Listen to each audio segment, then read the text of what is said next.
Hello, and welcome back to the Pretty Little Podcast. We're your hosts. My name is Phoebe. And my name is Caroline, and today we are going to be yapping about whatever we freaking want, including the Golden Globe nominations that have been released. And Phoebe and I, well, we hit on something probably no one ever noticed, and thank God we are finally saying something about it. Why the heck is musical comedy the genre for horror? I'm over here scratching my head.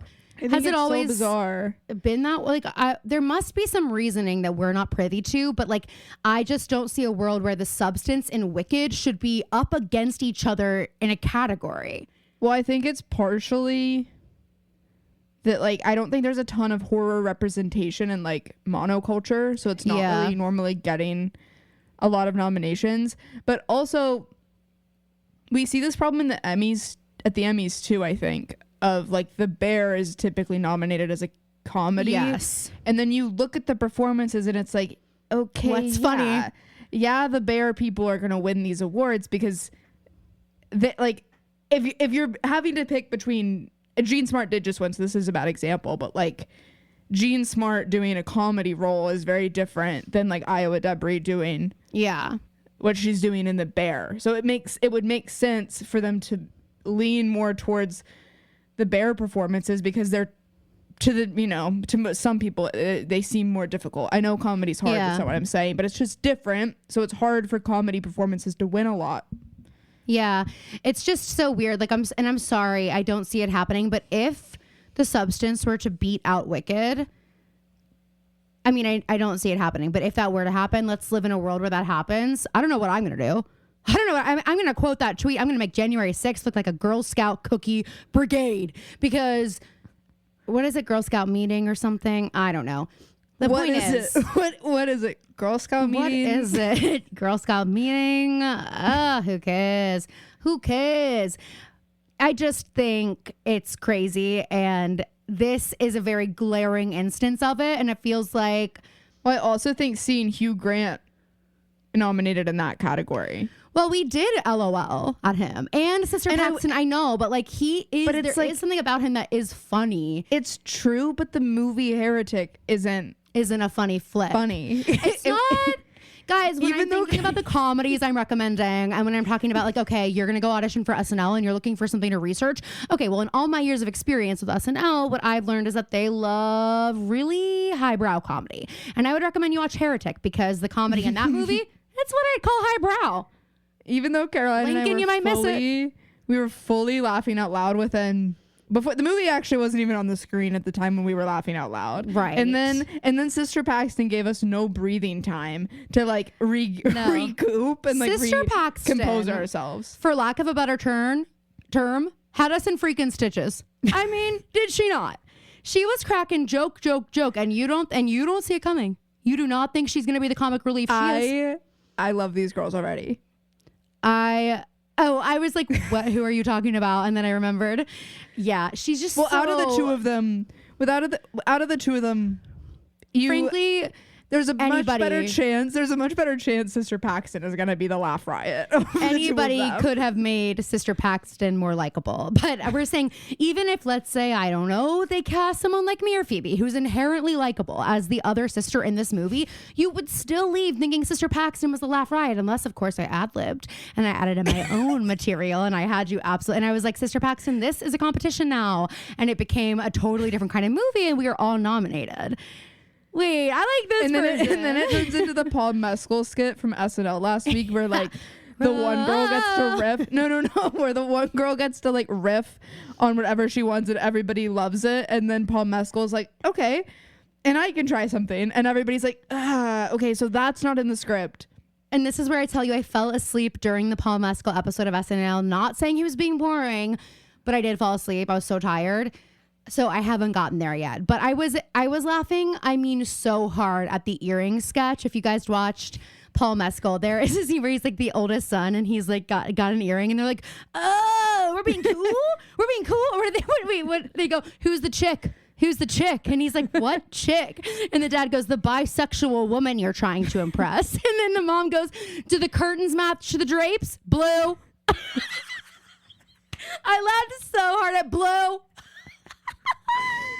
Oh my gosh, it's Oh my funny because God. that's probably how his family treats him a little bit. It's just Even though they're all and then the artsy. very last moment of it. Did you see the very last moment? Because the clip that I sent you didn't feature the very last moment. Because Mom and I were watching football with Dad, and then we ended up watching SNL. The very end of it is they acknowledge the fact that he's the oldest son. And they're like, look, we know you're like our oldest child, but like whatever. And then the door opens and it's the younger sibling who is there in crazy kind of alternative black haircut with piercings all over their face, wearing goth clothes. And they open the door and Paul Mescal's like, and they go, yeah, well, he looks cool. And that's the very end of it. I was like, oh my God, a little too on the nose. But also that last moment didn't send. But also not. Yeah, I guess. So funny though. Anyway, overall, I thought he did good. I kept thinking about those words he used and also how much I didn't like Gladiator 2, but that's fine. Notice that he was snubbed. I think that maybe Denzel Washington, I haven't seen it yet, but I feel like it was kind of like, it's his movie. Yeah, it's gotta be. But it's also Paul Mescal's. I mean, Paul Mescal is the Gladiator. But Denzel Washington is Denzel Washington. I know. I just thought it was interesting. The movie wasn't nominated. Nothing except for Denzel, which he was fabulous. But it just does seem interesting. And Paul Mescal is pissed. Phoebe literally will not speak ill of this man. He doesn't know you. He doesn't listen. He's not going to hear you. You're not going to wreck your chances with him. If you just join me a little bad mouthing for fun. Our audience is like, Phoebe, don't do it. Phoebe, don't do it. Don't join her. Did you see what happened to Iowa Debris when she hosted SNL with Jennifer Lopez as the musical guest? Oh, she had to acknowledge the tweet or whatever she made about J-Lo. No, she was on a podcast. She was on a podcast actually talking about Jennifer Lopez. Well, yeah. It's not that it's worse. It's just much more similar to our situation. Here's the thing. I'm just much more worried about offending somebody like J-Lo than I am about Paul Mescal. Because here's the deal. J-Lo hasn't offended me. But Paul Mescal sure did. And he doesn't want to fight. You can bring your little fake sword in your stage combat to fight with me. But I fight with words, Paul. I fight with words, and they hurt worse. So does he, apparently. Swords. Because his words have stuck with you. Yeah, I tell everyone. I'm like, it's the craziest thing ever. Imagine he and his friends are talking. They're like, yeah, it's really hard for me to get through. This story won't die. It's really hard for me to get through to these weird demographics. There's 2 people in Chicago I can't get through to. There's people in Charleston, South Carolina. Have you ever been there? They just don't like me. And the epicenter of this hate seems to be coming from Pittsburgh, Pennsylvania. And they come here and Paul Mescal comes down and he's like, is that the most beautiful girl I've ever seen? And I'm like, yes, but I'm married. And then I pull you out from behind my back and I'm like, I'll give you to her if you just say content creators are actually artists. And he's like, okay, fine, I have to have her. And I'm like, here, she's yours. She's your problem now, Paul. I throw you. I'm like, this Phoebe's way harder to deal with than the last one. He's really not used to not being the celebrity, and you're walking into the saloon to meet Officer Hottie Holbrook for your of course, our weekly Wednesday standing river dance. Yeah. And so he walks in first, but you're walking in behind him. And it's like in the Taylor Swift song, you part these people like the Red Sea. He thinks it's him. He thinks it's him. It's giving when Alphaba walks into Shiz. It's giving when Alphaba walks into Shiz. And Glinda thinks everyone's looking at her. Exactly. But it's the opposite looks on everybody's faces. And Paul's like, oh my gosh, the people of Mount Lebanon, of the Saloon of Mount Lebanon, are literally obsessed with me. This is crazy. And then he gets to the end of the circle and they all close in around you and he's on the outside. And he's like, wait, where is everyone? I was just getting my Sharpies out. I was just flossing my teeth really quick for all the pics. There's raucous laughter. Well, I have them in stitches, of course. Exactly. And there's a spotlight on you somehow, but it's not coming from the ceiling. Okay, I have a complaint. With the saloon. The saloon doesn't have a spotlight. They don't have a spotlight or a mic system. I had to bring my own. No, my complaint is with the video you sent me today. Phoebe sent me a video of quite a prodigious high school student singing "I'm Here" from The Color Purple, which Cynthia Erivo has said is much harder to sing than Defying Gravity. It is an insanely advanced song. It's one of the most amazing musical theater songs. This high schooler I mean, It was unreal. absolutely shocked she was in high school. Her voice, it's like such a true example of like she has a gift. She is meant to share that. Now tell me why the person who was operating the spot couldn't fucking follow her. I hope you were just like, you couldn't see through your tears because you were so moved by her performance. She moves stage left and the light doesn't fall. I'm like, she's completely invisible now. I hear the voice of an angel, but all I see is murky stage lights. And then she moves back over and I'm like, I hope she was like, okay, but it isn't going to light me up. I'm going to stand over here. Oh, I just hate that. I hate that. It was really good though. Did you watch the other video I sent of the boy singing Good Morning Baltimore? No, I didn't see. I only had time to watch one, and that one captivated me. He was also really good. He was like 7, and Wow. he's standing in like an elementary school talent show, singing his little heart out. Love that. We love kids singing in an elementary school talent show. We love it. Well, Phoebe, shall we talk about the Golden Globe noms anymore? Were there any that stood out to you? I'm a little worried. I meant to read an article, but I didn't have time today about the snubs, like what people are thinking is snub. Because what happens is like when I'm reading all the nominations, unless there was something that like if Wicked hadn't been nominated, the Paul not being nominated stood out to me as like, I wonder why, but I haven't seen it yet, so I wasn't like he got snubbed necessarily. And I think it's Gladiator 2. I was a little bit like, it's not gonna get the accolades that Gladiator got because it's Gladiator. But I feel 2. like I never feel that way about been, sequels. But it's not a normal sequel. It's been like 10 years or more. So it's not like almost 20 years. So it's like that feels a lot different to me. Like it doesn't really, like I know it's technically a sequel, but it feels like such a big thing that I was like, surely we will see this represented in every category. And then on top of that, again, you're going to hate me for saying this, but the way that the people in the movie have been talking about the movie and treating it, you know, like they're literally curing cancer. I'm like, well, I better see it nominated, right? Like, I mean, that's how I was thinking I would see it. And I'm interested. I've been in the medical house today. Things were thrown. That's all I'm saying. The most important part to me about the Golden Globes is how it sets us up going into award season, because it does kind of set the tone. I'm excited. Not that I think The Substance or Heretic was like really anything super, super special. Mm-hmm. They were both new ideas. And that, you know, are few and far between these days. I just like seeing that stuff kind of like push through. And I think that's exciting going into, you know, not to call the Golden Globes not a real award show, but like real awards coming up, you know? Yeah. But, that was another thing that the animated movies, a lot of sequels. Also, how is A Complete Unknown and Moana, how are they already getting nominated? That feels like a next year thing. That's another thing that I struggle with. And I think COVID maybe threw this off because like the Emmys that just happened, the Bear, what the Bear was winning for was not what we had watched this year. We're like a season behind for some of these shows, I feel like, in terms of when they're being nominated. And I was looking, the Vanity Fair article that I read when the nominations came out this morning the Grammys give you a hard date. Anything released from here to here is nominated this show. And I'm sure I could Google it, but I didn't. You almost definitely could. I just am like, A Complete Unknown isn't even out yet. It comes out on Christmas. I know that we're starting to show it, but even then we just started showing it. So it's like, how was it already?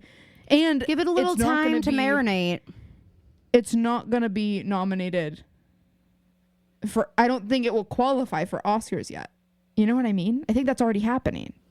I don't know. I'm sure the people that created these movies thought of it though, and I'm sure they are on it. Yes, I believe that, but I want to be looped in. I want to be CC'd on those emails. Of course. Said no one ever. I want to be the CC'd Wild Robot, on more emails. Like, crazy. There are like only 2 non-sequel animated features being nominated. Well, you got to work with what you got. Like, you know, technically. I know, but I'm just a little bit like. What do you want them to do? I want new ideas. It's not the awards that I'm mad at. It's the picture of the industry that is bothering me. It's much bigger than the awards. There, I said it. One thing that I'm worried about with these awards is that They should have waited. I don't know if this was an option. Again, I don't know all like the dates and the deadlines, but I do think they should have waited to submit their Wicked noms for the public response, because I wonder if they would have put Ariana in Best Actor. And here's the thing.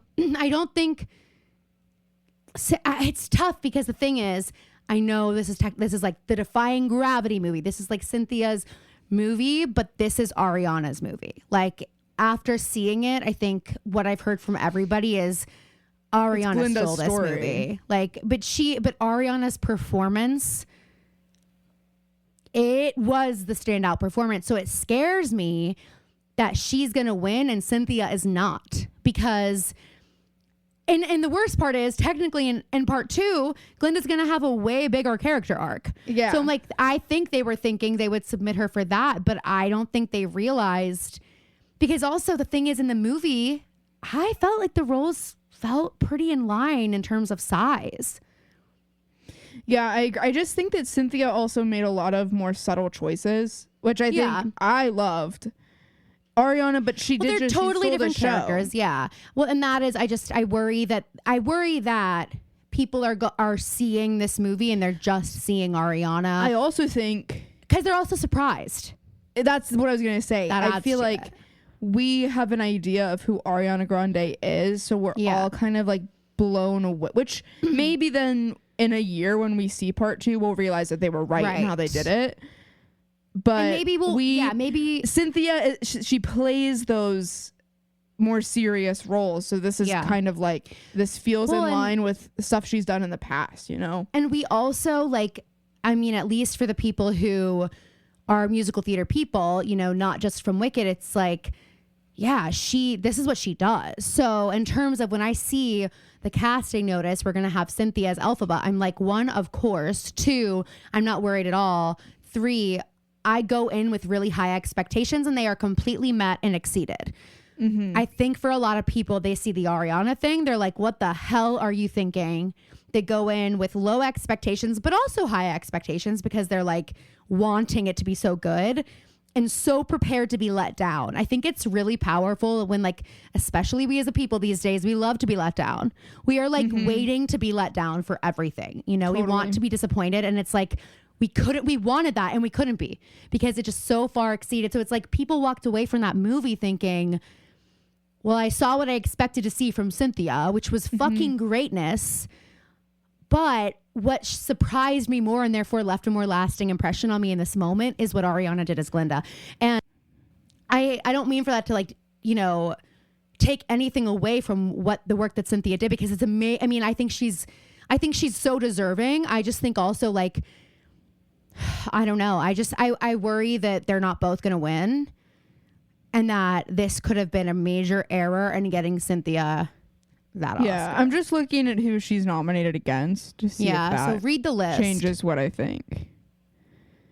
Ariana's nominated against Selena Gomez for Amelia Perez, Felicity Jones for The Brutalist, Margaret Qualley for The Substance, Isabella Rossellini for Conclave, and Zoe Saldana for Amelia Perez. I mean, what amazing company. I know. 2 nominations for Selena Gomez this year in the Golden Globes. Oh, wow.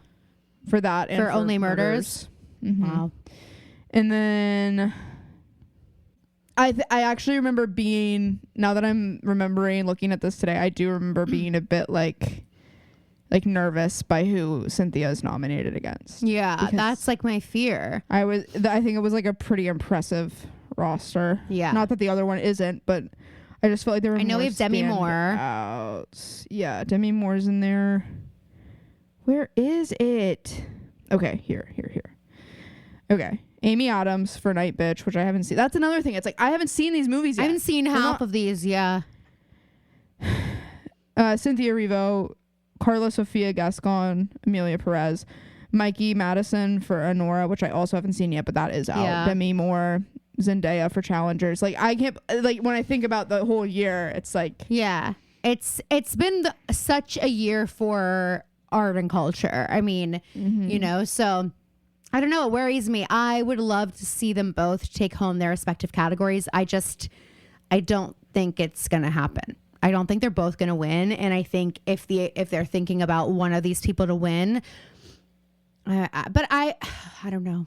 I mean, that's just my fear with it, but who knows? Because the thing is, again, I'm sorry, if you're comparing Demi Moore in The Substance to Cynthia Erivo in Wicked, what is there to compare? Like, you know what I mean? Like, I know that that's the broader category, but it's just same with, so it's hard there. And especially because people famously hate musicals, so like, I don't think that even though she's doing something very difficult with this musical and like singing and bringing it, I don't think that's enough. I don't think that's going to make people take it more seriously. I don't know. I would love to see her win for so many reasons.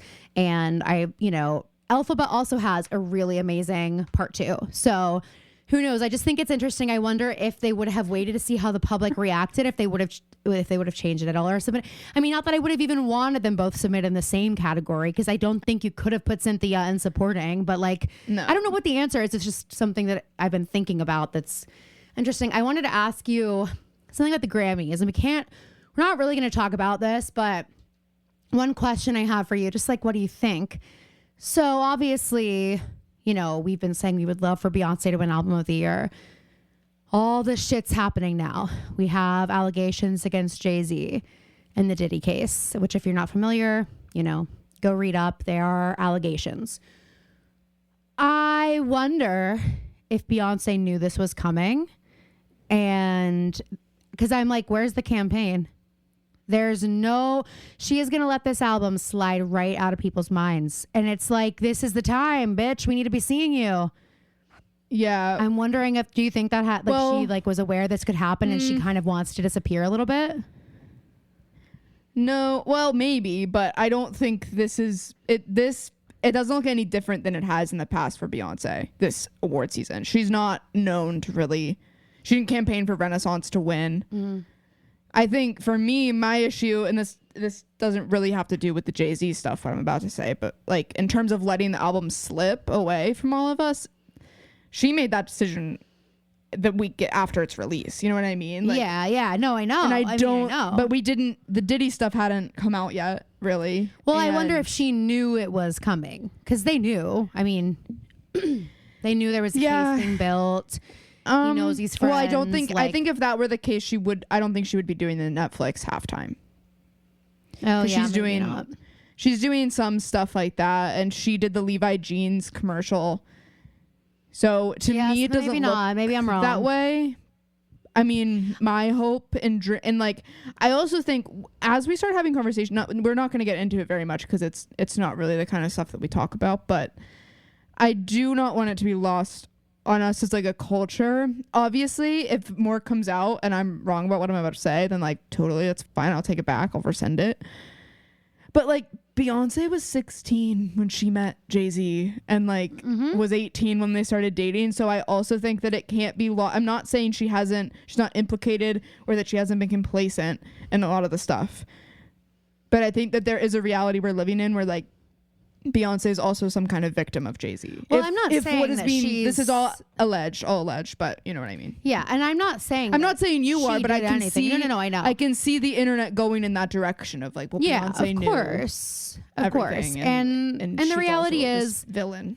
Yeah, I mean, I think you can be both. I think you can be a victim and a villain. I don't know, but I do agree with what you're saying. When she was 16.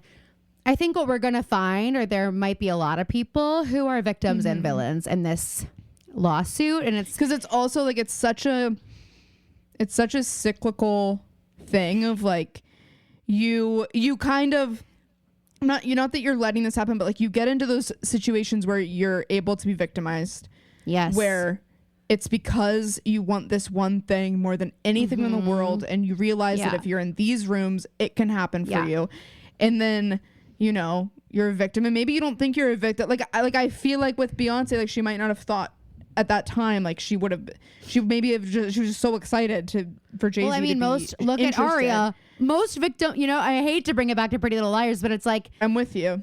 most victims And then it's don't like, then you see get themselves there. that way. You get all the stuff that you want, so you're like, okay, well, you kind of just have to earn your keep. Now like I'm the way here, but that it's the also rest of like us did. it's also like, what did you have? And I'm not saying this about Beyonce. I'm just saying in general with the system of how things work. It's like, okay, but yeah, what did you have to do to get it? Because number one, it's like, yeah, you're a victim, but a lot of times the people who are in power want you to implicate yourself as well, so that if they go down, you are going down with them. So it's like, there's also that line of things where it's like, you know, you're a victim. That's how you ended up in these rooms. And, you know, did you at some point gain agency and then use that power for evil? Because there are a lot of victims who don't become villains, you know, like it's a decision. And I don't know. MIA just released this crazy video. I don't want to say it's crazy. I'm not calling her crazy, but the video is crazy if this is true. She releases this video. It's like, I'm so sick of staying fucking quiet about this. Like, just because I didn't want to like douse myself in blood and goo and wear devil horns with you, Beyonce, like blah, blah, blah, blah, blah. Basically talking about how, like, you know, the long told rumors of like Satanism and how you have to make these deals to be famous and whatever. And she's kind of getting into that a little bit. And I don't know. I just think it's about to be a fucking crazy year. We don't know what's about to come out. I want you all to know that, like, we probably won't talk about it very much because it's very triggering. It's incredibly dark. We like to keep things light, but it is absolutely something that we are paying attention to and take very seriously. So I don't want our silence in the future, if we are silent, to read as this isn't important to us or we don't think it matters, because it does matter to us. But it's just interesting. And I didn't know if that had something to do with it. But also, I'm like, I mean, these are allegations. Who knows what the truth is? But I think more often than not, I'm afraid we're going to find that a lot of the names that come up have done something to be there. And it's scary. Like, I think we're going to hear a lot of names that we're like really upset to hear. It's going to be very crazy trial. And it's absolutely deplorable. I mean, what happened to these people, whether or not it was Jay-Z, Diddy, whoever, it doesn't matter in this moment. Like, what happened is just so outrageous, and justice does need to be served. So, you know, anywho, moving on from that, you put in here in the note, should end of year reviews be held off until January? Oh, yes. I agree with that. What are you thinking with it? I agree with that. Yeah, I know. I want you to explain it to me so we can see if I agree or not. I think that, like, I saw that.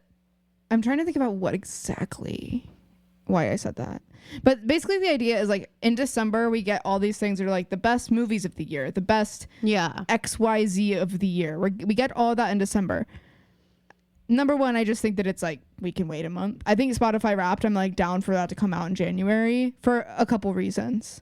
One, I want my complete year of data. Sorry. I want that's why I have Last FM. I have all of my data available to me. But Wrapped excluded from this. January is such a depressing month. We already all love December. Give us these lists and things to look forward to. Letterboxd doesn't come out till January. You're just Letterboxd Wrapped.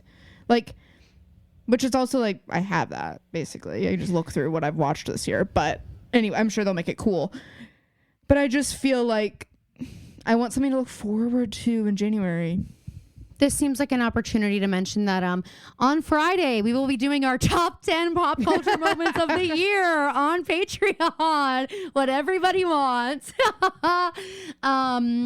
Okay. No, but I see what you, I mean, I think it could be kind of both. I think what happens is in the marketing world, people are like, New Year's resolution vibes. The past is the past, darling. I never look back. It distracts from the now. I guess, but it's like, come on.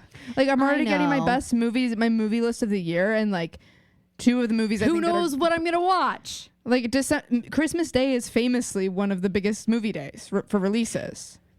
I'm gonna do an intense double feature either on Christmas or the day after. I'm gonna do A Complete Unknown and Nosferatu.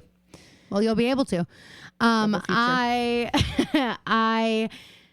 do think as Paul Mescal, if you're listening, just leave it alone as a content creator. I don't want to release anything in November, December. Like, I know it's like a great time to do it, but I'm like, you're right. I don't really mean as me, a content creator, but I mean, like, if I was releasing albums, like last time I would want to do it, because I just feel like so many things kind of like fall through the cracks in these months, because you're right. It's like, you're not on the end of year, but you're not really like, we've left the past in the past. So clean slate vibes on January 1st. You know what I mean? Oh my God, listen to this. Speaking of clean slate vibes, I think I'm going to have a party this year, a manifestations party. And I was just thinking that we could do like a cute little, like probably girls only party where I might get everyone like a cute little notebook we could decorate. And then we're going to write our manifestations for 2025 in it, and then go out and have a bonfire and like burn them. And it'll be like not a New Year's party and not a Christmas party, but like a way to celebrate that. But wouldn't that be fun? Mm-hmm. It would be fun. We could do tarot card readings. You're supposed to do that. You like read them out loud, and then you like burn, you know, you can release them. Can you take a picture of it? What if I forget? Well, you won't, because then it'll happen and you'll be like, I used to pray for times like this. You'll start singing Nicki Minaj. I just want to say, you guys, every day I wake up on this earth, I am reminded of the seeds I planted months and months and months ago. Phoebe and I both are.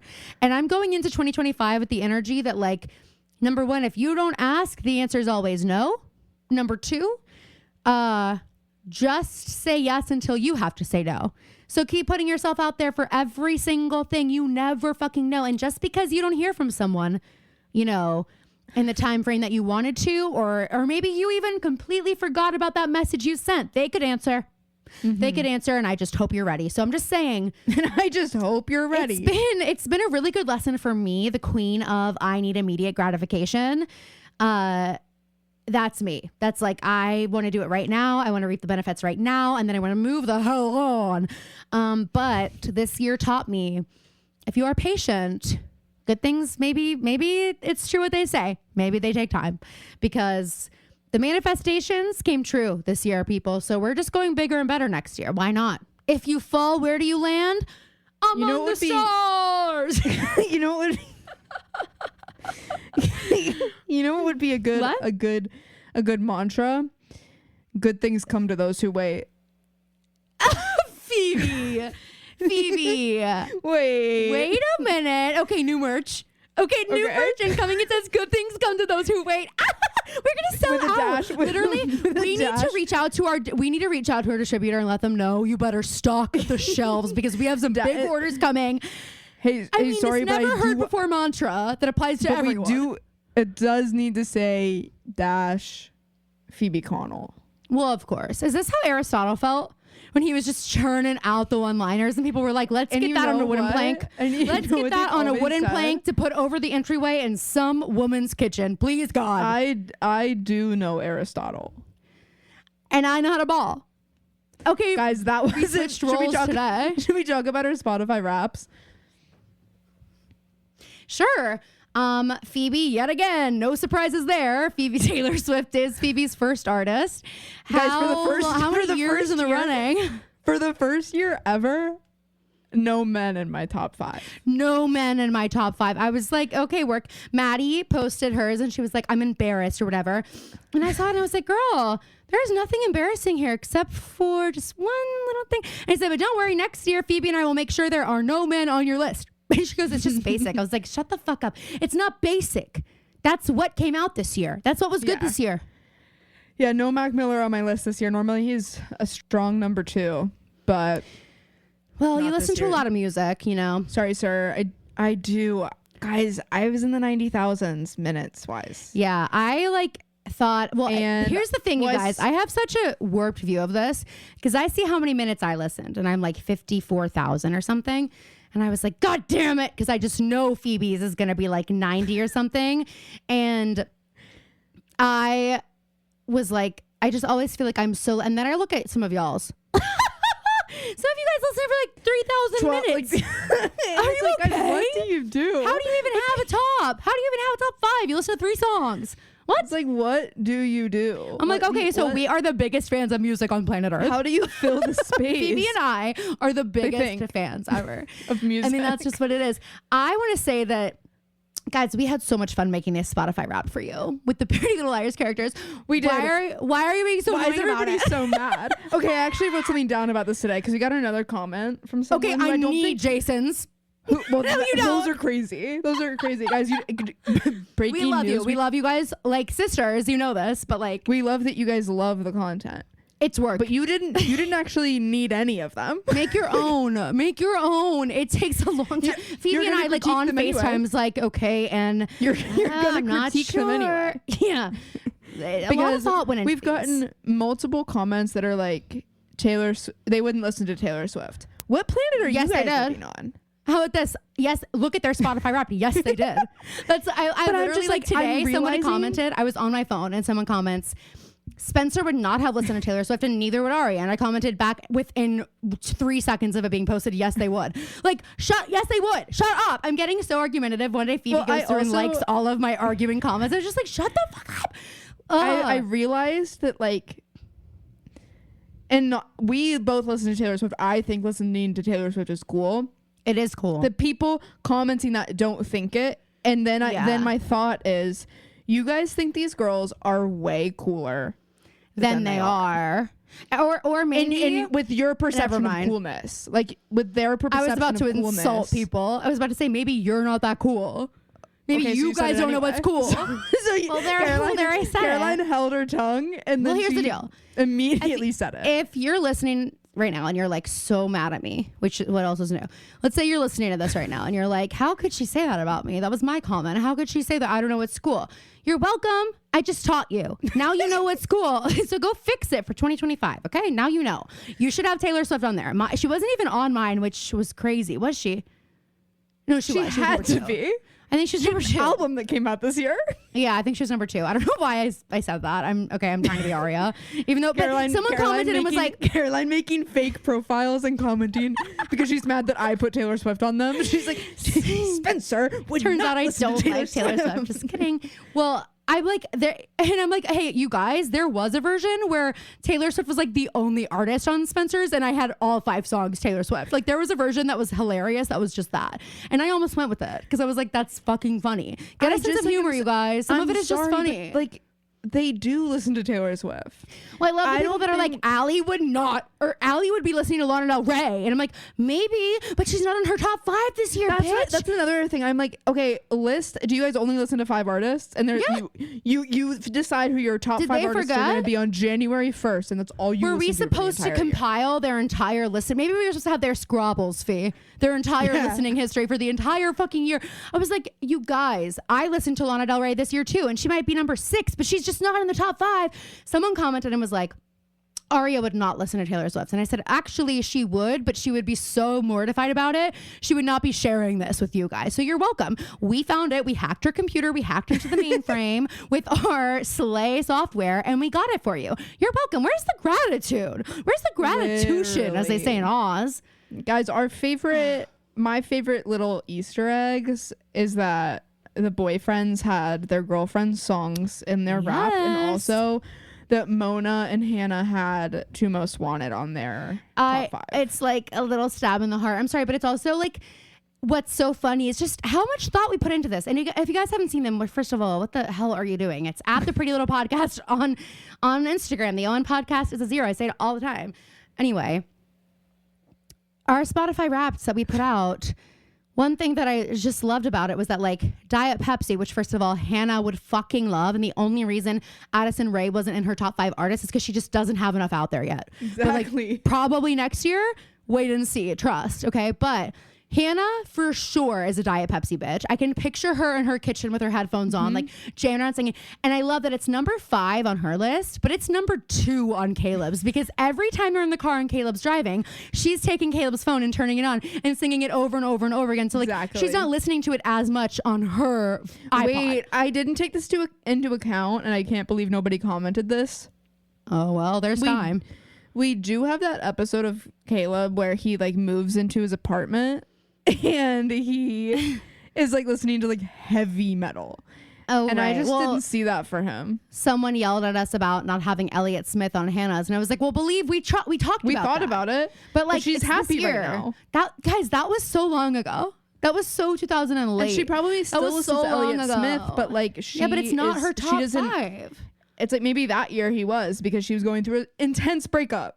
I listen to Damien Rice when I need to have a cry spell, but you can tell there weren't that many cry spells, I guess, because he's not on my top 5. But he's probably never even made it into yours. No, probably not. Anyway, it was really fun to make, and the payoff was well worth it. But some of you guys, well, you know what? But there was one little I don't think it's commented and was like, I think it's people that found the post. Well, on TikTok, when I posted them, I can always see if we're friends, because a lot of road warriors I follow back. So if it says we're friends, and I'm like, I'll let this slide, or I'll comment back because I'm like, they get me. Like if I respond, I'm like, no, yeah, they would. They're like, oh, hey, girl, you're right. I'm scared of you. so that's always good. But it's the people that we're not, that I don't follow back, and they don't follow us. I'm like, okay, I don't care. But there was one little sweetie who wrote like, I need Allie's. Where is Allie's? And we were like, oh my God. Like, okay, we'll churn it out. And then we did it. And she was like, Allie's 8. And I was like, okay, you're forgiven. See how easy it is? We should have thought to put Allie in the top 5, and then maybe we wouldn't have. If we had just put Allie and Mona in the first set, we wouldn't have had to make another one. But here's the thing, Fee, engagement, we had all those people, where's Allie? Where's Mona? And it's like, just keep commenting, keep commenting, keep it going. Keep them coming. Yeah, that was a fun little post to make. So we got on this tangent though, because we said, you know how to ball, I know Aristotle. And that is because, guys, it's not Taylor Swift's best song. It's not even probably in my top 5 Taylor Swift songs. I listened to it over 80 times this year. So high school. But here's the thing, Phoebe. You said that, and I was like, wow. And then I listened to it, and I was like, no, but this is about to be my top song for 2025 because this song just goes so hard. It's so fucking, I'm sorry. It's so good. It does for me, but like, spin, battle. Come on, Phoebe. You know how to bow. I know every style. Brand new battle. Touch me. That's my favorite dance move. She does. Phoebe and I know every bit of choreo. When she did that move the first night, I was like, Taylor, touching herself. Donna Kelsey's coming to the show, and if she's not here right now, she's gonna see the live stream. Yes, there's a live stream every night. And like, yeah, I do think it's crazy that like the day after Tortured Poets came out, Donna Kelsey was like, yeah, I've been listening to it, like I love it, and it's like Guilty as Sin is on that album. The thought of Donna Kelsey listening to, but you know what? And this isn't a read. You guys don't need to come for Donna Kelsey over what I'm about to say. I don't think anybody's Girlfriend does not care that much. Girlfriend does not care that much. I don't think she actually probably listened to it. I think Travis. I think she had it on as ambient noise while she was like doing like yard work, and she was like, "Yeah, I listened to it. It was fine. Sounded good. Sounded good." Trav, She definitely listened to The Alchemy in So High School, and she was like, "Well, Travis might have said you can maybe skip the bridge of So High School." Yeah, because Donna Kelsey does not know that Travis fucks. You're right. That's a great point. That's a terrific point. She might like know that as like ancillary information, but she might not need to hear his new very public girlfriend singing about it. Touch me while you boys. But I'm also like, how lucky are you that it's her? Because how lucky are you? And I'm not slut shaming, but how lucky are you that it's her, not Sabrina Carpenter? Because Donna Kelsey, your son could be dating her and have the HORNY over her head. Speaking of, I'm loving all the videos. Of all these like straight like frat bros making TikToks, being like Barry Keoghan, like being so defensive of Sabrina Carpenter. Yeah, I saw one that was like, how do you fuck up that bad? This guy has like his camera on his steering wheel, and he goes, "Gah." Well, no, but it really is. It's like, how do you fumble that bad, dude? You have an angel. How do you? What? And all like she's like one of the most beautiful people alive. Number one, like sex pod. I almost said podcaster. That's us. That's us. The number one and two. Depending on the week. The number one sex pop star in the country, in the world. Yes. Is your girlfriend, and you have a kind of a weird looking face. Yeah. And you like. Phoebe, is there anything worse than the week before your period? The sleeplessness, breakouts, the cravings, and the blah, blah, blah. PMS is the worst. Luckily, now it's easier to manage with Estro Control. Estro Control is a formula developed by Happy Mammoth, and the way it eases PMS is pretty interesting. The ingredients help support the liver, which is where our hormones get processed, especially estrogen. When that estrogen isn't processed well in the liver, women may start having PMS, blemishes, cravings, you know the drill. Estro Control was created to help women feel like themselves all throughout the month. PMS isn't robbing me of a week of my life every month anymore. For a limited time, you can get 15% off your entire first order at happymammoth.com. Just use the code PrettyLittlePodcast at checkout. Again, that's happymammoth.com and use the code PrettyLittlePodcast for 15% off today. And you like fucked a grave and then told the world that that was actually improv and not scripted.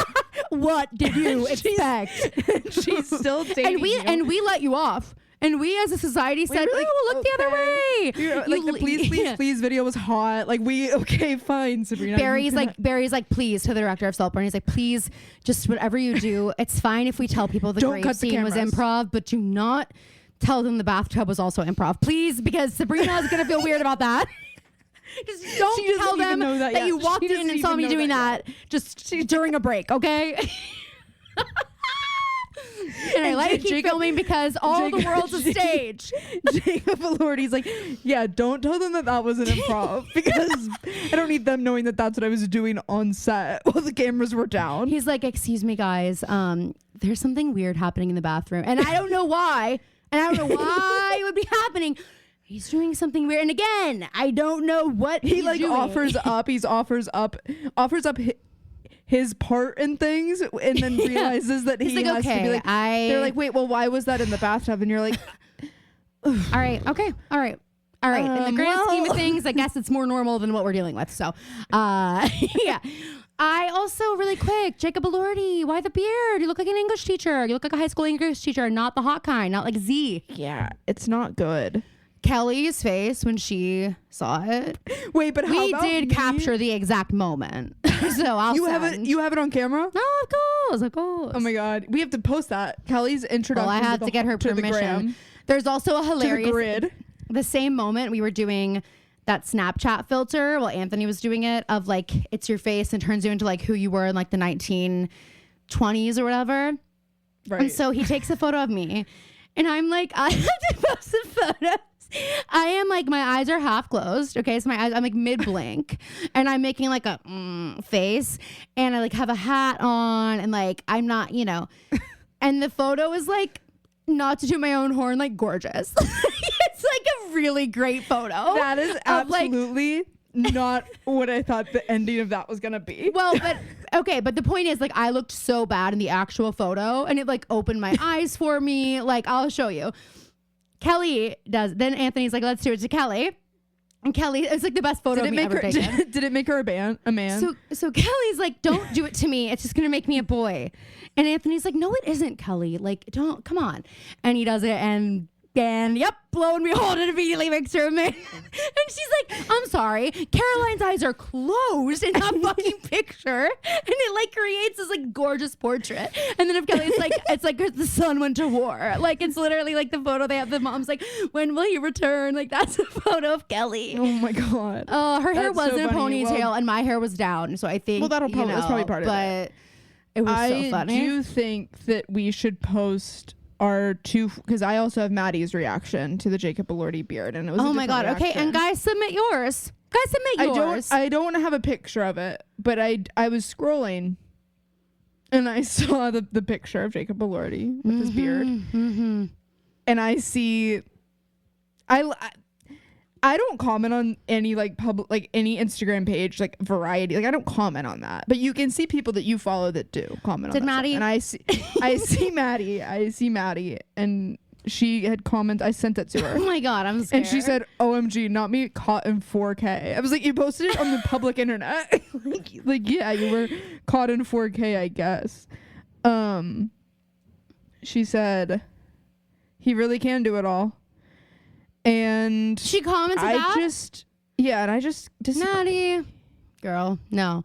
It is one of those rare instances of a man looking absolutely so much worse with facial hair.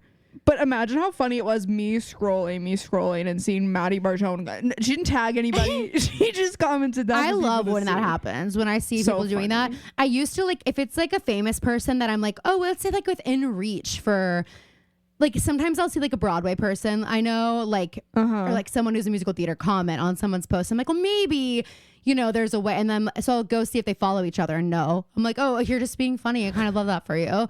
I should start. Okay, well, do you want to talk about Southern Charm and Real Housewives a little bit? We can talk about Real Housewives. Me talk a little bit about Southern Charm, but I did decide to rewatch season, and I don't think I finished the last season, so I'm doing that now. But I'm flying through it, so I should be caught up Thank soon. God. But I won't Thank be God. watching live for either Housewives this week, sadly. But I'll be caught up before we record next. But I forgot how crazy Taylor is. Yeah, Well, all of she them is, but I'm also Taylor like, Taylor in the front half of this season acting. oh, like she doesn't sorry, guys. Phoebe doesn't mean the current season; she means the last season. Yeah. The season before this new one. When she's acting like she doesn't quite understand why Olivia can't just get over it. I know. I mean, because here's the thing about Taylor is that she, if the role, and this is true for most people, but she especially has this personality where, you know, if the roles were reversed because of how she acted at Madison's party, it's like she is one of those girls that, like, it would make her act in the most erratic way. Yes, She would fly off the handle. yes, She wouldn't be able to stay calm even once. yes. She reminds me a lot of this type of person that I historically don't get along with. Not me running through like a Rolodex of your friends and being like, is she about to name drop like Kelly? Like, what is she? I know. Taylor really reminds me. I'm not going to name drop anyone, but I'm going to paint a picture for you. Okay. Think like a Southern girl who is like really into Jesus and her family. And that also always comes out of left field with her. Like, I always forget that about her, and then she brings it up in a conversation, and I'm like, wait, yeah, you were just talking about how you had like not that one night stand people can't be Christian, but it just comes out of but I think sometimes there's a lot of like holier than thou with Taylor, exactly. and sometimes like, and it's like you got to walk the walk if you're going to judge other people based on the same standards. You know what I mean? And I think that's really what it is, but I can clock this from a mile away and be like, this person is so not legit. It is, in their world, is every man for themselves. And they might show up for you and be a good friend at times, but I would look very carefully at the whole picture here. And like, my interpretation of Taylor is, and I will be real, I don't know how much of that is like a result of her nightmare relationship with Shep. Like, I think Shep is a bad person. That would be like I think stunting.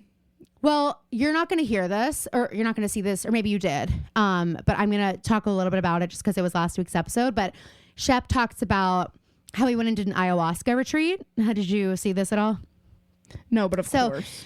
He basically, like, if in case you forgot, at BravoCon in Vegas last year, something happened. We don't really know what it was, but the takeaways are that Shep was so inebriated, it was so bad that like everybody wanted to cut ties with him after that. And didn't they kind of brought it up on the reunion? Like Andy brought it up. It was this whole thing. Shep was like trying to make amends. He was like acknowledging that he needs to be sober. All these things. Is he sober now? I don't think he's sober, but I think he is trying. He was drinking like a non-alcoholic beer this season, but he had also said that like I don't want to get it wrong. I don't think he's completely sober. I think that he is like getting to a place there, but he opted to go to an ayahuasca retreat. And when he talks about it, he tells his dad, yeah, it's supposed to be like years of therapy and like treatment in 4 days. And I'm like, if that isn't the most classic Shep thing in the fucking world, it's like, and that's not exactly actually do any of the work. The guy on the Valley who did ayahuasca said he was, and basically like no shade, do ayahuasca if that's your journey. Sure. I don't think it's mine. If it's yours, that's fine. Bronwyn did it, and she's like very open about it apparently. I do feel like for a lot of like men like Shep and like the guy on the Valley, it feels like they can do that and then come back and say they're healed and everybody has to believe them. like so few people have done it. So few people can say like, I know what that's like. And so when you come back and say it was this transformative experience, I have no choice but to just believe you. But the point is, there are some of us that are like in therapy every week and like working through the treatment and doing these things.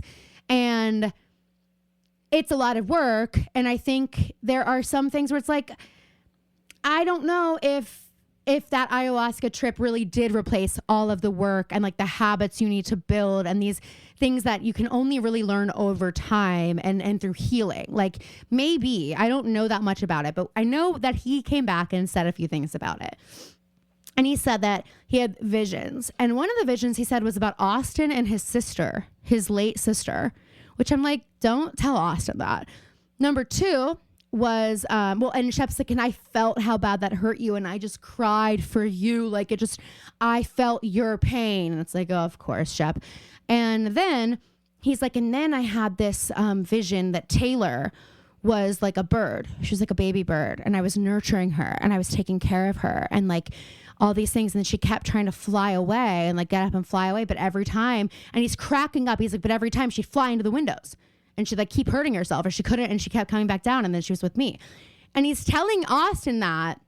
And I'm like, how do you take anything from this vision except that you were in an emotionally abusive relationship with this girl where you made her feel like a broken baby bird who was trying to get out of this bad situation. And every time she slipped and fell, you nursed her back to health and you gave, oh, Taylor, blah, blah, blah. And then you let her get fucking hurt again. I mean, how is that? You're not healed if that's not what you see. And they have Craig listening, eavesdropping in the other room. And he goes, these guys are fucking idiots. And he like walks in. He can't even believe it. Even last season, as I'm watching, I'm like, Craig is just like light years ahead of Austin and Shep. And I don't even want to give Paige and the entirety of the credit there. I'm sure he's done a lot to get there. But she's obviously like, she's able to give him context outside of Austin and Shep, whereas for so long those 3 men have like lived in their echo chamber where they just like are telling each other that they're all right, and now they just Craig can be like, wait. And Craig is Austin, a little bit like, it's kind of laughable sometimes. He's like, Craig, like you're still showing your ass on national television. Like, you know what I mean? Like you're not immune from this, but it's not in the same way. So it is like the guys are like, what do you mean you want to be friends with me? Like, cause you have a business, like, ooh. And it's like, like that is part of it. Cause do you think his investors are interested in investing in him if he is acting the way you're acting, Shep, at BravoCon? Look at Tom and like Schwartz and Sandy's. Exactly. I mean, it's foolish for us to act like, or think that it doesn't matter. And I think Paige is like, listen, if you want to be with me, these are the non-negotiables. Like, and he wants it, so he's doing it. I think for a lot of the people on these Bravo shows, it's easy for them to be like, well, I'm on Bravo, that's why I'm getting these deals. That they like that I tap into this really loyal fan base that's like interested in people that are crazy and are like airing their stuff. But like, there is a point at which that stops being a selling point. Yeah. Paige or not enough of a selling point. She just did a Giggly Squad live show and someone asked her the question, do fuck, marry, kill for the Southern Charm cast? And she was like, well, I'm not going to include Craig because it's like, that's just obvious. So this was her answer. Fuck Shep, marry Austin, kill JT. How do you think Sierra felt hearing Paige say marry Austin? I understand he is your boyfriend's best friend. He's also like a deplorable human, and you know that better than anyone. What would you have said? I mean, if those are your 3 options, I mean, it's kind of like, well, I mean, but I'm also like, she had Whitney, you know, like I would have said maybe marry Whitney. I guess I'd marry Whitney. You know what I mean? You marry Whitney, and then I'd still probably fuck Shep, because like there's Moms always goes, there's something about him.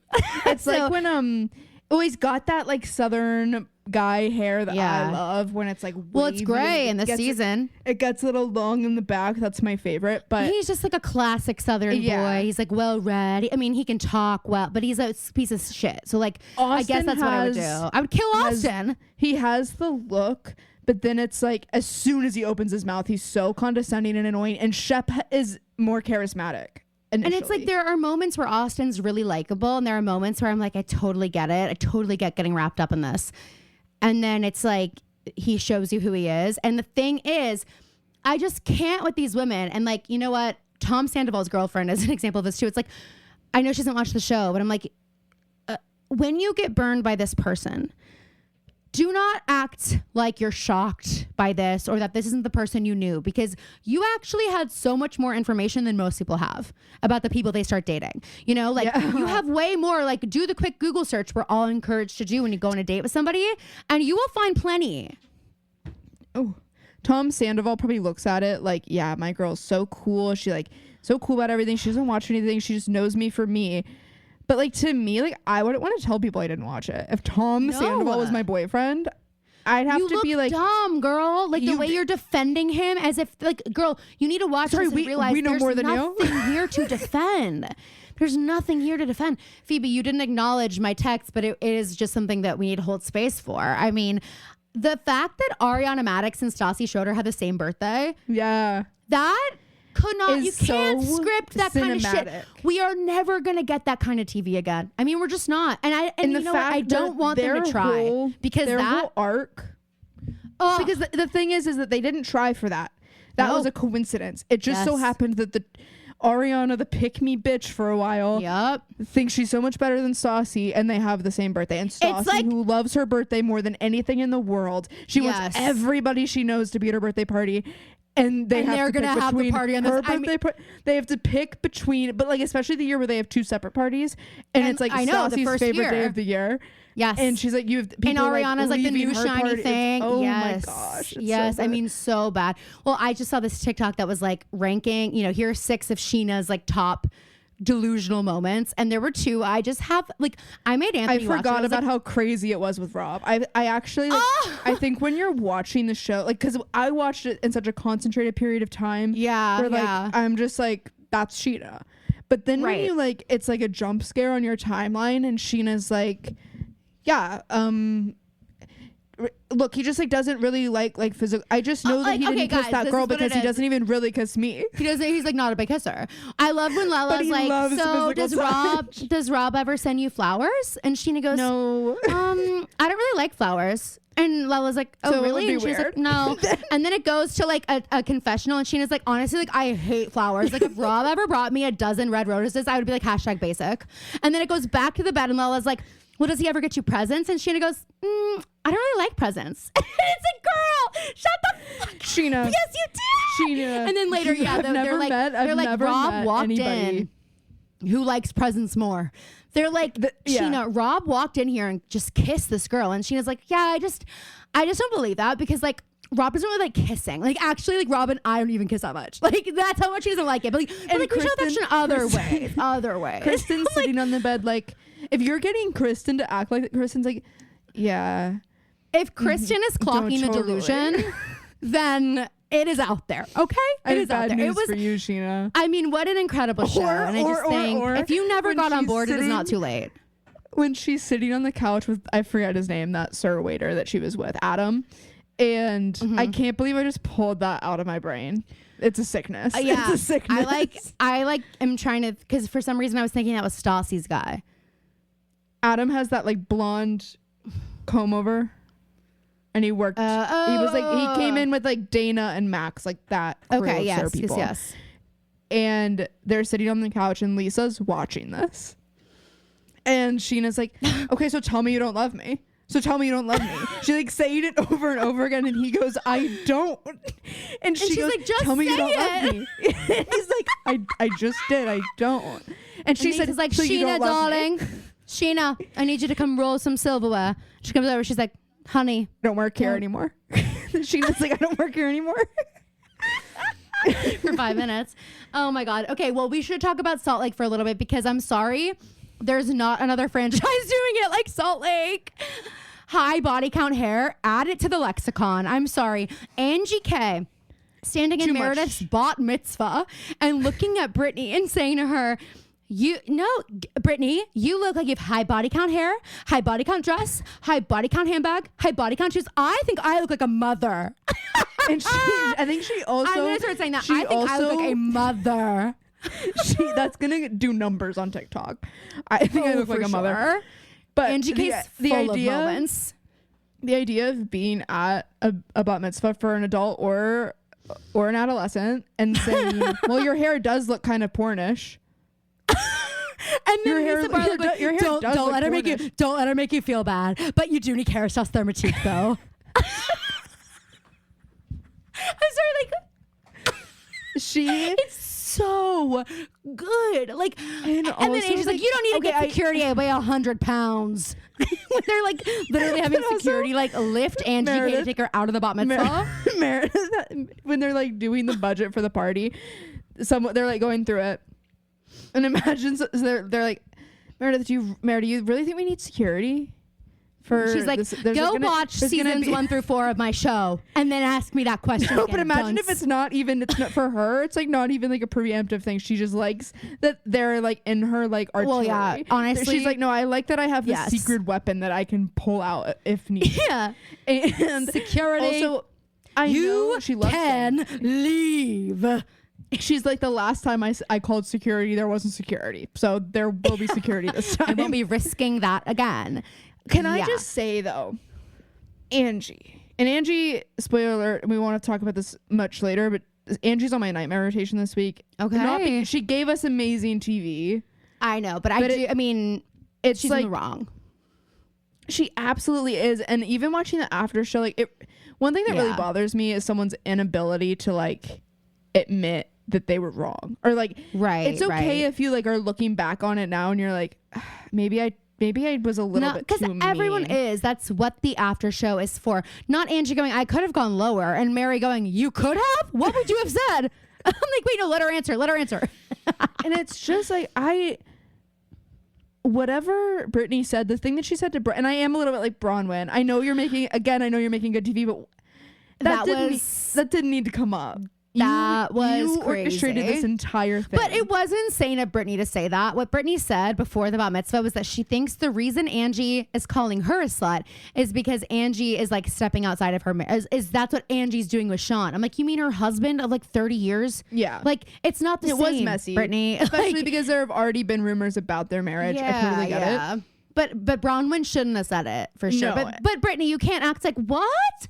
But you did say it. Like, but I'm you still do on like Brittany's to be a mean girl, which Brittany. is crazy. I am for too. me to I mean, be I on just think Brittany's Brittany's just, she's low hanging fruit at this point. She is the easiest person to pick on, and they are relentless. Bronwyn with the Broadway thing, which I will say, Brittany was on a tour, the Broadway national tour of Miss Saigon. So I guess if you want to get into semantics and say, was she on Broadway in New York? No, but she was on a Broadway national tour. If I'm Brittany and I was on the Miss Saigon National Broadway tour, I'm saying I was on Broadway for the rest of my life. It's the same fucking thing. And I'm like, Bronwyn, are you really willing to die in the paint on this? Like, are you really willing? I don't care that you're producing like this? however many fucking shows. That to me, I was like, okay, get over yourself a little bit, Bronwyn. Yeah. I like Bronwyn, but sometimes accoladed is absolutely a word. It is, and I really liked that the editors threw that in there. I did too. And it's also like did you think that Andy Cohen and the Bravo team was gonna let that through? Like, Brittany might have written it, but then they would have corrected it if it wasn't a fucking word. So actually, you're not insulting Brittany. You're insulting Whitney like sitting the there team at Bravo the entire time. Whitney's sitting there the entire time. She's like, tell them the thing about the accoladed on her bio. That's totally Whitney. How meanwhile, Brittany like talks. thinking it's a word. Whitney like knows, and she's like just wants someone else to like throw themselves under the bus. Yeah, it was a crazy episode. But we would be remiss to not talk about the single best part of the entire thing was Mary arriving an hour late. Mary, I love you, and I know you're going through a lot, but the excuse for being an hour late multiple times just going to say this, that Meredith lives far away, because now you know that you have to leave. Well, and the other thing earlier. is, like, there were other people who probably live in Salt Lake who had to get to Park City for the bat mitzvah. You knew what time it started. Part of that is you have to account for it. I mean, I was like, is someone going to like stop and be like, who is that? Like, she is, guys, peeking through the windows. Everyone can see it. Like, Heather's daughter was like, oh my God, look. And everyone's just watching as Mary can't figure out how to get into the already happening bat mitzvah. Like, Meredith's fully reading from the Torah. And literally, Mary's like, how the hell do you get in here? Like, banging on the windows, like, behind Meredith. She's like, I can see them in there. They are not acknowledging. She's like, hello. I know you can see me. Oh my God. But I mean, she and Meredith, buried the hatchet. I thought they I'm had a like, good are you moment. guys gonna talk about anything real though? Like, does Meredith know what's going on with you? Like, that's the thing. I'm like, because now, and this is where I know that, and not that we needed more proof that Mary doesn't care what people think, right? but if she felt uncomfortable about being weird to these things at all, not that she needs to do this. Like, I'm sure her friends will trust that, whatever. Right. But she can say there's a lot going on, and she could even just say there's a lot going on right now. I can't get into it, but like I wanted to be here to support you. Right. So I'm here. I'm sorry I couldn't be here on time. In time, I'll tell you like what's been going on, but I'm going through a lot, and I couldn't be here on time. Yeah. And also, I don't really have time.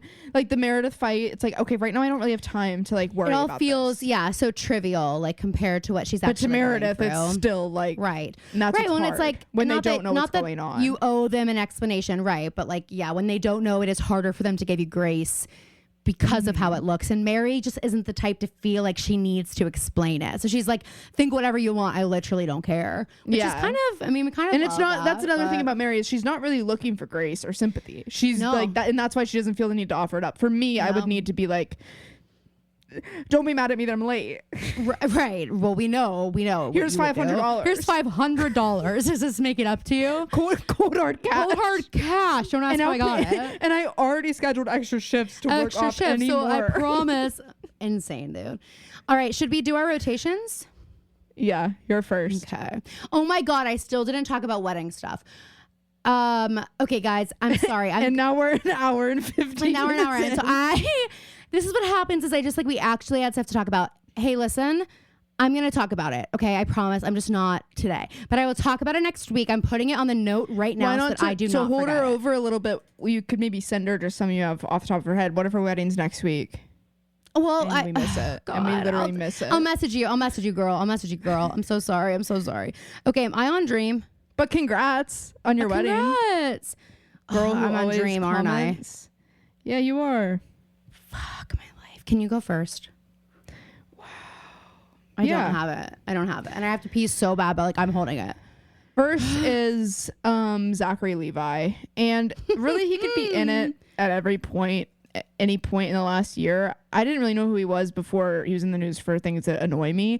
But what put him back on my rotation this week specifically was the video of Lauren. What's her last name? Did you see that video of her like railing Laura against him? Benanti, who I'm putting on mine. Now that you said that, I'm putting her on mine. My dream. She just like read the man for filth. And because he like, and I couldn't find the thing. I didn't see the thing that he did for Gavin Creel. But he's done a lot of things. But he basically went on and said that the reason Gavin Creel died was because of the COVID vaccine. And awesome. And he was like crying, right? He was like trying to like used his death to like talk about his like right wing propaganda about how the vaccines. Yeah, and he also said today that he has lost jobs because of his politics. And I just want to say, Zachary Levi, what jobs? What jobs are you losing? You didn't work on Broadway. What jobs? I'm gonna be honest. Like I'm shocked he can work on Broadway. So you haven't lost jobs, but also what jobs are there to lose? Right. Sir? Well, I mean, weren't you Ant-Man? No, he was Shazam. Sorry, Shazam. Which is like, sorry if I, which I didn't see. That is like, that's like the kind of superhero that would not to. I'm sure the people that worked on Shazam are lovely people and don't deserve a dark mark next to their name, like that one guy said. Well, I know someone personally who worked on Shazam. And I'm not putting this against you. He said that Zachary Levi is a horrible person. So no, yeah, well, yes, but I'm just saying. I'm not saying I'm about to insult Shazam, and I don't mean to insult the people behind Shazam. But it does sound like a kind of Marvel superhero that would be on like a Disney Channel show. As like, isn't he like they're DC? going to see the movie Shazam? Yeah, but it's like third tier DC. I feel like I don't know. Well, that's what I'm saying. DC. Like I feel like it goes like Marvel and then DC. So he's not even. And it's like Batman. Marvel. It's like Marvel, Batman, Superman. DC. Yeah, Suicide Squad, and then yeah. Anyway, go on. But we know nothing. Isn't that clear? I don't know. He seems really annoying. I had another thing to say that I can't remember. But anyway, next is me from 7 years ago, because I just listened to Come From Away, and you know what? I'll throw me in. When were you in Les Mis? 10th grade. What year was that? You want a year? Dude, 2010? Okay. And me from 2010. Okay. I wasn't there like I should have been. I wasn't there like I should have been. Obviously, I love Les Mis, and I've always loved the music of Les Mis. But I listened to Les Mis last night in the car on my road trip. As you guys should see my Scrabbles for the last 24 Musical hour period. theater is the best for a road trip. Mom always used to say she would turn on like the serious musical theater radio because it helps her stay awake. So if you need something, musical theater is helpful on a road trip. Also, by the way, I didn't want to sound super pretentious, so you didn't actually make your way onto the rotation, but you were also contender because I listened to a lot of Stephen Sondheim yesterday, and I was just like, I don't get what Caroline is saying. But anyway, that's fine. Most people don't. The general public even. Most people don't. But I listened to the finale from Come From Away, and I listened to it actually like multiple times yesterday. I kept going back to it. Sobbing? And I just, oh my God. Have you listened to the whole thing through? Yeah, well, yeah, and we saw it too. I know, but which is what I'm asking saying. if you listened to the whole thing through. Yes, I did. Well, not yesterday. I have before. And you need to again. I don't know. That is one of my favorite musicals ever. And I'll tell you why. Few reasons. Number one, the music is insane. Guys, if you don't know Come From Away, it is about 9/11, but it's about all the planes that were in the air that were not hijacked. They all needed somewhere to go. So there is a place called Gander in Newfoundland, where is like our safe zone. But they were so not prepared for the magnitude of this emergency. Every single plane got rerouted to go there. And there were no cell phones. Like no one knew what was going on. They just knew they were rerouted, and they get there and it's this tiny town and they don't have the resources to accommodate all these people from all around the world. And these people were like, let me give you my individual rolls of toilet paper. Let me cook you a dinner. Let me give you the diaper that my crying baby needs, but you need it more. You don't have your medication. We're going to go to every single pharmacy and figure out how to get everybody their meds. Here's a phone. This town just came together to help these people. And it's one of the most powerful shows. I mean, it's such an amazing story. The way they do the show is amazing. I remember seeing it on the Tony Awards. Everybody who's in it looks like a real person. Like they have all ages, all shapes, it's all our sizes, mom's all favorite races. musical Like too. it's just amazing. And then also I remember we saw it when I was directing the musical, the high school musical I was doing. Once on this island. I also listened to Once on this Island yesterday, not the whole thing, but I was like, do we have that on tape anywhere? I remember absolutely jamming out, and I would love to listen back to my work. I know. I would honestly love to watch it now and see, because kind of crazy when you really think about that whole thing. Yeah, I was thinking about it yesterday, and I was like, whoa. Yeah, like I was 23. The thought of doing is crazy. But which also just reminded me, guys, I'm only 24 for like a week and a half, or I'm only 23 for a week and a half longer. Yeah, you're old as hell. Anyway, Mom actually said that to me. If you can even believe it, she goes, 24 seems old, and I was like, okay, awesome. Thanks, Mom. But the one thing about seeing the musical at that time, the school that I was directing at didn't have a lot of resources for theater. They are so creative. They just have like all these chairs as the set of Come From Away. They're all in chairs like that resemble, a plane or whatever. And then when there's a scene change, everybody just moves their chair formation to like a bus or to whatever it is. And they have gobos on the stage that make different lighting configurations. And it's like, there's no set. And I was like, you know what? You don't need all the fancy bells and whistles to like make people fucking feel something with a story. And that's what that show, like, it was so inspiring for me to see at that time. And I still the drums. It's just so good. And then at the end of the finale, when they all say to the ones who have come from away, and the way that like hangs over everything in the score. I don't know. I just had a different.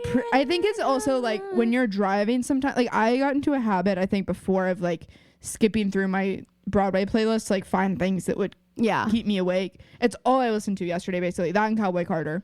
Obsessed. And I challenged myself to like not skip anything really. So I found myself listening to a lot of stuff that I don't normally. It wouldn't necessarily fall in my rotation. Don't worry. Welcome in still was played a couple times. Cabaret is my it literally, I think, is my favorite musical. Welcome from and the... yes, échanger. Come on, Phoebe. Stranger. Stranger. Je suis enchanté. Happy to see you. Reliable, let's just stay. You should hear the butchered German that I'm singing in the car, because it's just like I would love to. It's literally just me hearing the sounds and trying to imitate. I don't know the words. Do you want to know something hilarious? Willkommen is one of the first songs I learned in voice lessons.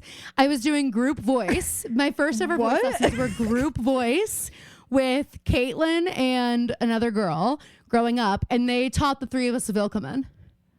So I learned that song like when I was like in elementary school. That was probably that voice teacher just loving that song. Just like I just want to hear these 8-year-olds try and sing Willkommen. Like what? So funny.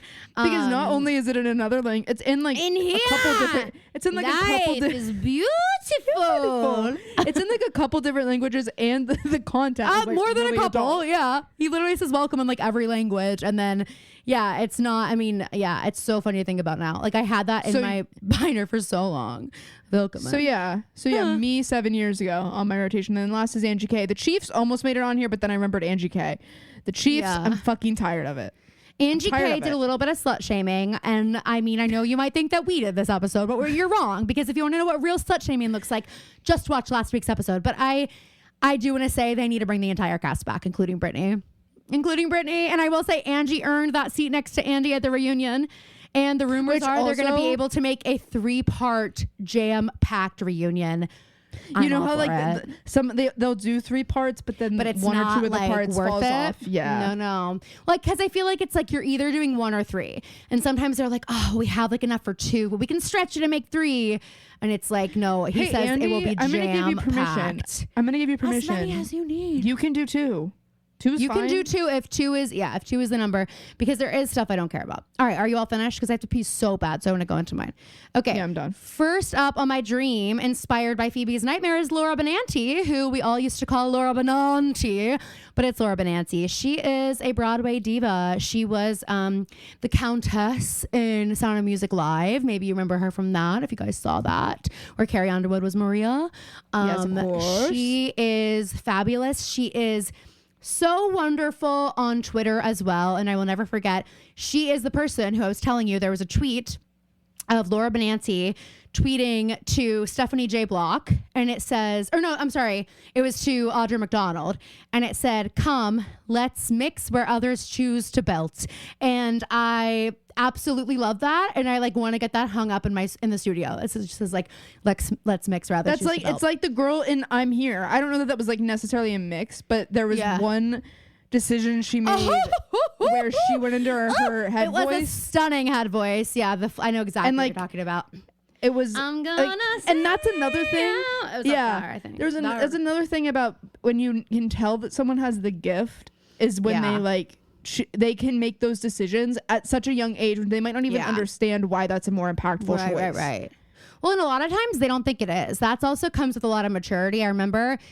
This is fun. I got asked to sing Let It Go with the Charleston Symphony when I was in Charleston, and I was going to sing it, and I was like, I can't like belt this last note, and I went to the voice lesson for it, and he was like, it does not need that. It does not need to be belted. And I mixed it, and he was like, that's all. And I was like, what? And I remember just thinking like, that doesn't feel powerful enough, but that is maturity sometimes, is realizing that like, it's not how loud it is. There's other, whatever. So anyway, okay, so that's first. I love her though. Next up is Kyle Mooney. We love Kyle Mooney always and forever. He is one of our favorite SNL alum. Anthony and I always quote the Kim Kardashian sketch where she was the Bachelorette, and it was like, between him and like John Cena. And Kyle Mooney goes, take your time, sweetheart. Take your time. And Anthony and I do it all the time, but we laugh so hard. So Kelly and I saw Y2K last night. Oh, how was it? We should have seen Wicked again. We were like, should we see Wicked or Y2K? And we were like, let's go see Y2K. We'll do something different. Mom calls me. She's like, so how many times have you seen Wicked? I was like, 4. She goes, oh, that's not that many. I was like, that's right, Mom. She gets it. But yeah, we saw it. I did tell Mom that you went to go see, you were at the movies or something. And she goes, don't tell me she went to go see Wicked again. Don't tell me. Yeah, no, we saw Y2K. And well, then you've inspired me, not necessarily to see Y2K, but I am going to see a movie tomorrow because I just got charged for my AMC stubs, and I'm like, all right, I got to get back in the seats of an AMC theater. I've been gone for 2 weeks. I got to get back to an AMC. Yeah, you need to make this pay for itself. Yeah. We saw it. It was fun. I mean, Kyle Mooney was the best part. He's in it and he directed it. He's so fucking funny. He's also in Sabrina Carpenter's Christmas special, which I haven't watched that yet. Oh, it's great. Real quick. It's really quick. I think I'm going to watch it. Mom got me this super cool Christmas tree Lego set. Oh, cute. So I think I'm going to do that while I watch that. Maybe and get in the holiday you'll spirit. Like it. She has now my decorations sketches. are basically up. Love that. Well, she has one of her sketches, and it's like she's getting presents for everyone, but she doesn't know what to get for her brother-in-law, and her brother-in-law is played by Kyle Mooney, and he's like so funny, and he keeps being like, I'm not giving you your gift till you give me mine, and she's like didn't get him anything, and she's like, oh my god, like Legos for my niece and blah, blah, blah, blah, blah, and what the fuck do I get my brother-in-law? It's very funny. So anyway, watched that. So Kyle Mooney, but Sabrina Carpenter could also be on there. She's just not. Okay, and next up is Trisha Paytas, because she made her SNL debut, and I'm sorry, but there is nothing cuter than realizing this was like her fucking dream.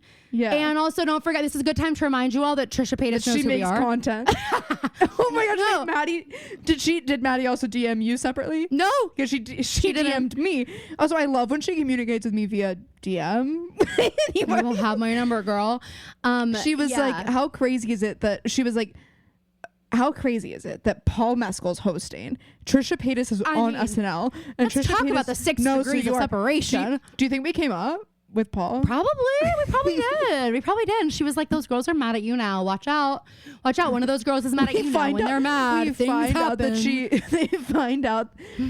that she asked her producer like for the name of our podcast after because she barely talked about it. But imagine she wasn't like super on our side either. Like it doesn't matter. What is that podcast called? And he like tells her, and then she listens to it on the way, and she absolutely falls in love with us and our personalities. And then she gets online and then she sees we're beautiful, and she falls in love with our looks too. Well, yeah, of course. She could tell we were beautiful from our voices, and when she saw it, it was like the nail in the coffin. She was like, I'm sunk. And she also heard our recent episode where I was like, Paul Mescal, what the fuck? And she was like, Paul, I have to talk to you. And that's how we came up. And that's how we came up. So she's also there. I just thought her post after being on SNL was so cute. She was like, it was such a dream. She posts like a picture of her standing in her dressing room door and a poster of her like holding up the contract. Like I was like, it's so pure. It's so cute. It's exciting to see people's dreams come true. Before you go to the bathroom, I have one last thing to say. Okay.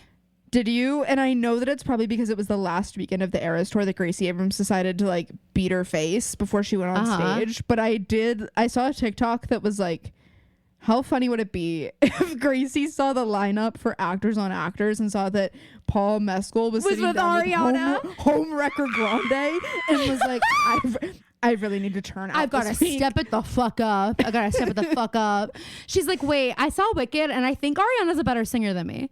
I think. Gracie calls Paul. She's like, I need to knock him down a few pegs. Ooh, I looked at the Golden Globes noms and where were you? And he was like, okay. He's like, and you got one Grammy nomination? Oh wait, that's the song Taylor's on. Right. Okay, cool. Yeah, I mean, anyway. All right, well, I didn't notice that she beat her face, so I need to go look. I want to see because she's so pretty. Beat her face. Does it look weird though? Because some people who like don't wear a lot of makeup and they're so pretty when they do, it's like, oh, like it doesn't always look right. I mean, she looked great, but it wasn't like she like walked on and was like doing 2016 makeup. It was just like it was clearly more than she normally did. But a lot of people I saw were commenting, making the comment I make all the time. Gracie Abrams looks like Lexi from Grace. Completely see that. I've always thought that.